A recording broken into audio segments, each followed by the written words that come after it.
नमस्कार मित्रांनो, M study अकॅडमीमध्ये आपले स्वागत आहे. तर आजच्या व्हिडिओमध्ये आपण पोलीस भरती संदर्भात खूप महत्त्वाची माहिती बघणार आहोत. तर तुमच्यापैकी भरपूर मुलांना मुंबई पोलीस शिपाई मैदानी चाचणी कट ऑफबद्दल माहितीची गरज होती. तर त्याच्या संदर्भातच आजच्या व्हिडिओमध्ये मी सविस्तर माहिती देणार आहे. म्हणजे संभाव्य मैदानी चाचणी कट ऑफ किती लागेल येणाऱ्या भरतीचे जे ग्राउंड आहेत तर मुंबईला, तर त्याच्या संदर्भामध्ये सविस्तर माहिती मी आजच्या व्हिडिओमध्ये तुम्हाला देणार आहेत. आणि याच्यापूर्वी मी एक व्हिडिओ बनवलेला आहे जो SRPF वरणगाववर मी बनवलेला आहे. तर तुम्ही तो व्हिडिओ जर बघितलेला नसेल तर SRPF वरणगावला संभाव्य कट ऑफ किती लागू शकतो ग्राउंडचा, तर त्याच्यावरती मी सविस्तर डिटेलमध्ये कॅटेगरीनुसार तुम्हाला सांगितलेलं आहेत की नेमकी कट ऑफ किती लागू शकतो. तर आजच्या व्हिडिओमध्ये आपण मुंबई पोलीस शिपाई मैदानी चाचणी कट ऑफ किती लागेल तर याच्या संदर्भात सविस्तर माहिती बघणार आहोत. तर याच्यामध्ये पुरुष आणि महिला दोन्ही चा सुद्धा आपण कट ऑफ बघणार आहोत. तर प्रत्येक कॅटेगरीनुसार आपण कट ऑफ बघणार आहोत. काही मुलांचं म्हणणं आहे आता पुण्याला सुद्धा जागा वाढलेल्या, म्हणजे पुण्याला जागा वाढण्याची संभाव्यता आहेत आणि मुंबईला सुद्धा जागा वाढू शकतात. तर त्याचा कट ऑफवर काही परिणाम होईल का, तर आजच्या व्हिडिओमध्ये तेही मी डिस्कशन करणार आहेत. आणि मुंबईनंतर मी पुण्यावरती व्हिडिओ बनवेल. तर चला व्हिडिओ स्टार्ट करूयात. आणि व्हिडिओ चालू करण्यापूर्वी तुम्हाला एक रिक्वेस्ट आहे, जर तुम्ही या चॅनलवर नसाल तर चॅनलला सबस्क्राईब आणि लाईक नक्की करा आणि लवकरात लवकर टेलिग्राम चॅनलला जॉईन व्हा. तर चला व्हिडिओ स्टार्ट करूयात.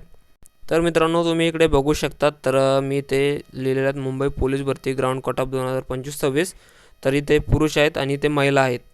आणि त्याच्यानंतर ओपन कॅटेगरीचा जो संभाव्य कट ऑफ आहे तर तो इकडे बघू शकतात 42च्या आसपास जाऊ शकतो. तर मी 42 का लिहिलं आहेत तर तेही मी तुम्हाला क्लिअर करेल. तर जर आता 42 कसा जाईल जर तुम्हाला सांगतो आहे, मुंबईला जर जागा वाढ झाली नाही, जे आता येत आहे ती 1400 जागांची भरती होणार, म्हणजे पूर्ण 1400 जागा भरल्या जाणार नाही, त्याच्यातल्या 1001 जागा जी शिपायाच्या भरल्या जातील. जर जागा डबल ॲड झाल्या तर तुम्हाला सांगतो आहे कट ऑफ ओपनचा 40पर्यंत सुद्धा जाऊ शकतो आहे. जर तसं नाही झालं तर 42पर्यंत आपला हमखास ओपनचा कट ऑफ जाईल. त्याच्यानंतर महिलाचा 38पर्यंत जाईल. जर याच्यामध्ये पुन्हा जागा वाढ झाल्या तर याच्यामध्ये ओपन महिला जे कमी पण होऊ शकतो. कट ऑफमध्ये 1 ते 2 मार्काचा फरक पडेल, नक्कीच पडेल. एक तर कमी होऊ शकते किंवा जास्त होऊ शकते. तर जास्त तर होणार नाही आहेत. तर मी हिसाबानेच टाकलेलं, म्हणजे मागलच्या वर्षीचा 2-4 वर्षाचा कट ऑफचा विचारात घेऊनच मी हे कट ऑफ बघून टाकलेलं आहे. त्याच्यानंतर OBCचा जर बघितलं तर 40च्या आसपास कट ऑफ जाऊ शकतो. तर OBCचा जर आता पुन्हा जर जागा वाढ झाल्या तर 38 ते 36पर्यंत सुद्धा कट ऑफ OBCचा जाऊ शकतो आहे. त्याच्यानंतर इथे EWS महिलाचं मी 30 सांगितलेलं आहेत आणि OBC महिला 30, SCचा 38च्या आसपास कट ऑफ जाऊ शकतो आहे. त्याच्यानंतर 1 ते 2 मार्काचा फरक पडेल इथे महिलाचं सुद्धा तुम्ही बघू शकतात. त्याच्यानंतर ST कॅटेगरीसाठी तुम्ही इकडे बघू शकतात 36च्या आसपास मुलांचा जो कट ऑफ आहे पुरुषांचा जाऊ शकतो आहे. महिलांचा इकडे 26च्या आसपास जाऊ शकतो. त्याच्यानंतर VJA 38, महिला इकडे 30 आहेत.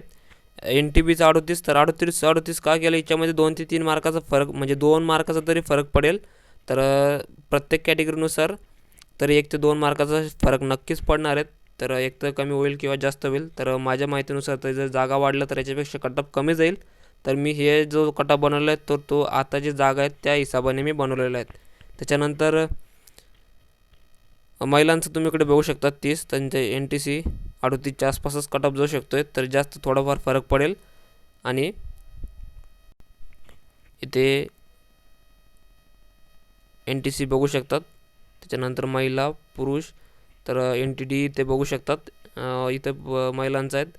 आणि SCBCचा जो कट ऑफ आहेत तर काय मुलं म्हणतील मला त्याचं कट ऑफ का टाकलेलं नाही आहेत, तर त्याचं कट ऑफ तर मी टाकण्याचं माझं राहिलं आहे. तर मी तुम्हाला इथेच सांगून देतो SCBCचा कट ऑफसुद्धा 38 ते 40पर्यंत जाऊ शकतात. कारण की यावेळेस त्यांना त्यांचा कट ऑफ कमी जाऊ शकतो. जेव्हा आपल्या जागा वाढतील तर त्याचे चान्सेस आहेत की त्यांचाही कट ऑफ कमीच जाईल. तर इथेच आसपास त्यांचा कट ऑफ लागेल, 38च्या आसपास त्यांचासुद्धा कट ऑफ लागेल.